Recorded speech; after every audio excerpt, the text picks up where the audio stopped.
શ્યામ કુમારના નમસ્કાર. આજના વિડીયોમાં આપનું સ્વાગત છે. તો ચાલો દરરોજની જેમ આજે પણ મેળવીએ ઉપયોગી જાણકારી, પણ ચેનલને સબસ્ક્રાઇબ કરવાનું ભૂલતા નહીં. કેલેન્ડર એ માત્ર તારીખોનો સંગ્રહ નથી, પરંતુ તે માનવ ઇતિહાસ, ખગોળશાસ્ત્ર અને સંસ્કૃતિનો અરીસો છે. અહીં કેલેન્ડર વિશે કેટલીક અવનવી અને રસપ્રદ વાતો આપેલી છે. 1. કેલેન્ડરના પ્રકારો. Types of calendars. દુનિયાભરમાં અનેક પ્રકારના કેલેન્ડરનો ઉપયોગ થાય છે, જે મુખ્યત્વે 3 શ્રેણીમાં વહેંચાયેલા છે.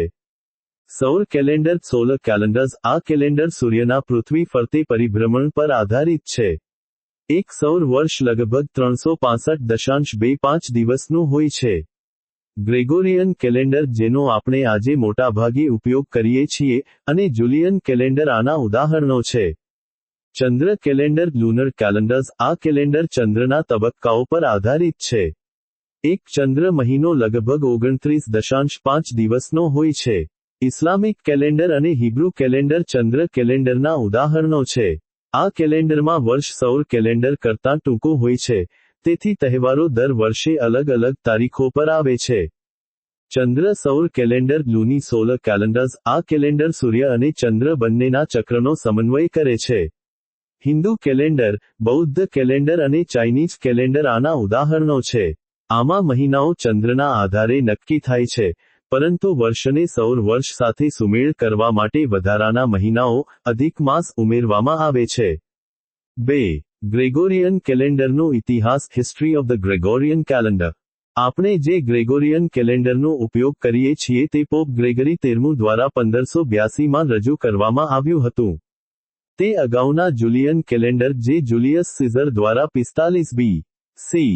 માં રજૂ કરવામાં આવ્યું હતું, માં રહેલી ખામીઓને સુધારવા માટે બનાવવામાં આવ્યું હતું. જુલિયન કેલેન્ડર સૌર વર્ષ કરતાં થોડું લાંબુ હતું, જેના કારણે સદીઓથી ઋતુઓ અને તહેવારોની તારીખોમાં મોટો ફેરફાર થતો હતો.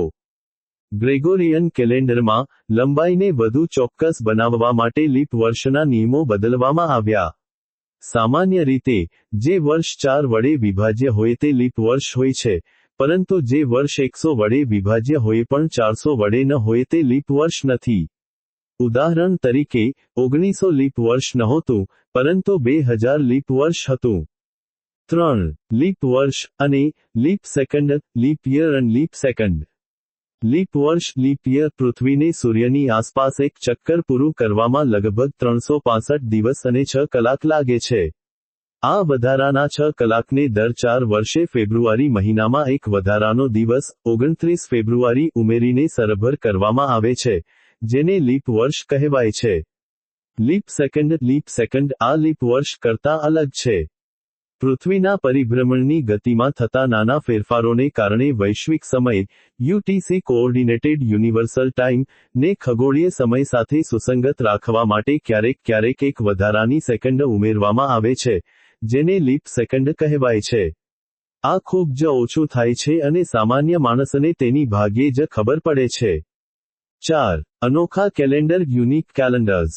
માયા કેલેન્ડર. Mayan calendar. આ કેલેન્ડર તેની જટિલતા અને ચોકસાઈ માટે જાણીતું છે. તે લાંબા ગાળાના ચક્ર અને ટૂંકા ગાળાના ધાર્મિક ચક્રને જોડે છે. Ethiopian calendar. Ethiopian calendar. આ કેલેન્ડર ગ્રેગોરિયન કેલેન્ડર કરતાં 7-8 વર્ષ પાછળ છે અને તેમાં 13 મહિના હોય છે. 12 મહિના 30 દિવસના અને એક નાનો મહિનો 5 કે 6 દિવસનો, લીપ વર્ષમાં. Islamic calendar. Islamic calendar. આ સંપૂર્ણપણે ચંદ્ર આધારિત છે, તેથી તેના તહેવારો દર વર્ષે ગ્રેગોરિયન કેલેન્ડરની અલગ અલગ તારીખો પર આવે છે. 5. ભવિષ્યમાં calendar. Calendars in the future. કેટલાક લોકો ફિક્સડ કેલેન્ડર, ફિક્સ્ડ કેલેન્ડર્સ અથવા વર્લ્ડ કેલેન્ડર જેવી નવી કેલેન્ડર પ્રણાલીઓની હિમાયત કરે છે, જે વર્ષના દિવસો અને અઠવાડિયાને વધુ નિયમિત અને સુસંગત બનાવશે. જો કે, મોટાભાગના દેશો અને સંસ્થાઓ ગ્રેગોરિયન કેલેન્ડરનો ઉપયોગ કરવાનું ચાલુ રાખે છે. કેલેન્ડર એ માત્ર સમય માપવાનું સાધન નથી, પરંતુ તે દરેક સંસ્કૃતિની પરંપરાઓ, તહેવારો અને ઇતિહાસ સાથે ગાઢ રીતે સંકળાયેલું છે. શું તમને કેલેન્ડર વિશે બીજું કંઈ જાણવું છે?